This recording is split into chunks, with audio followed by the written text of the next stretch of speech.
At first glance, this may look like one of the most beautiful paintings ever made. A goddess, a seashell, flowers in the wind, and a perfect body appearing out of the sea.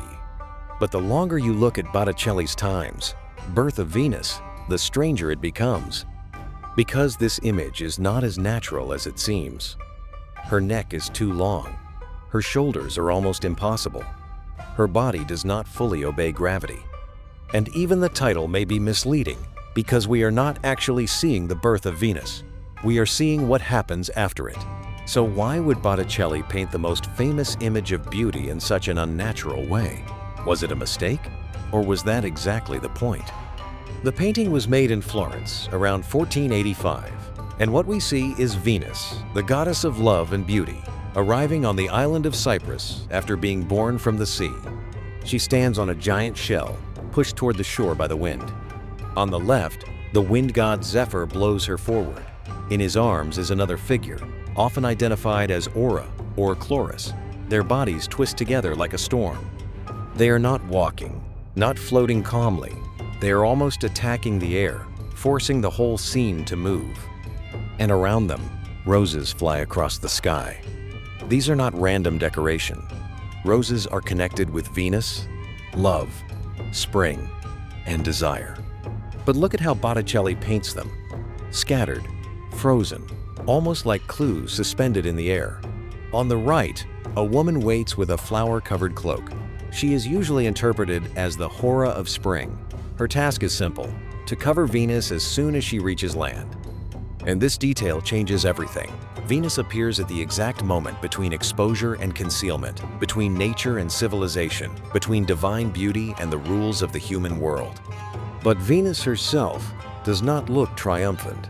She does not smile. She does not seem surprised. Her expression is calm, distant, almost melancholy. It is as if she has arrived from another reality, but does not fully belong to this one. And this is where the mystery begins. To understand why this painting was so unusual, we have to enter Florence in the late 15th century. Botticelli was working in a city ruled in practice by the Medici, a family surrounded by poets, philosophers, collectors, and scholars who were fascinated by the ancient world. Christian art still dominated much of visual culture, and suddenly, here is a huge mythological image, a pagan goddess, painted not as a small decorative figure, but as the absolute center of the universe. That alone made the painting extraordinary. But Botticelli was not simply trying to recreate a scene from mythology. He was transforming Venus into an idea. Not just physical beauty, but beauty as a force that pulls the mind upward. For some Renaissance thinkers, especially those influenced by Neoplatonic ideas, visible beauty could lead the soul toward spiritual beauty. In that reading, Venus is not only an object of desire, she becomes a symbol of divine love. Now look again at her hair. It behaves almost like cloth, almost like fire, almost like water. It covers and reveals at the same time.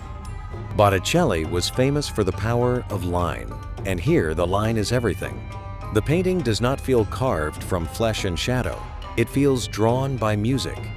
And that may explain the strange anatomy. Venus is not realistic because she is not meant to be a normal body. She is an image of ideal beauty, stretched, softened, purified, almost removed from the physical world. Even the shell feels impossible. It floats toward the shore like a stage, not a real object. Venus barely stands on it. The sea beneath her is decorative, patterned, almost flat. Botticelli is not painting nature as Leonardo would.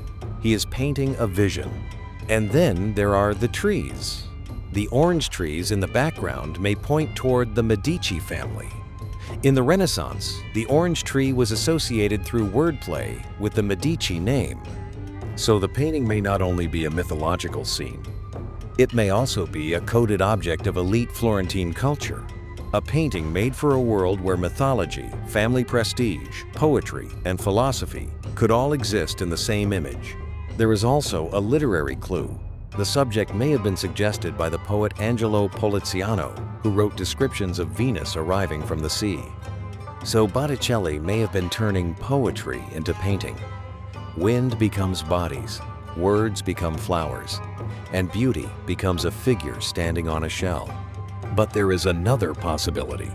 Some scholars have seen this not only as philosophy, but as a painting connected to marriage, fertility, and the education of desire. In that interpretation, Venus arrives as a model of beauty, modesty, and harmony for a noble household. This is why the moment of covering matters so much. Venus is not simply shown to us, she is being received, clothed, and brought into the human world. And of course, there is the romantic legend that Venus was based on Simonetta Vespucci, the famous Florentine beauty. It is a powerful story, but we have to be careful. The painting was made years after her death, and there is no document proving she posed for Botticelli, so it is better to treat this as a later myth, not as a fact. Still, the legend survived because the face feels personal. It is not just a goddess. It feels like a memory of beauty, something fragile, unreachable, already fading. And now, the painting becomes more mysterious. Because Botticelli gives us beauty, but not comfort. Venus is exposed, but distant. Perfect, but anatomically strange. Divine, but vulnerable.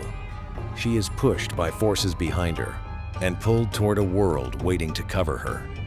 Maybe that is why the painting still holds us. It is not just showing the birth of beauty. It is showing the moment beauty enters the world and immediately has to be interpreted, controlled, dressed, explained. So the real question may not be, why is Venus so beautiful? The real question is, why does Botticelli make beauty look so unreal? Perhaps because real beauty, for him, was never only physical. It was a doorway, a symbol, a dangerous and delicate force standing between the sea and the shore, between pagan myth and Christian Florence, between the body and the soul.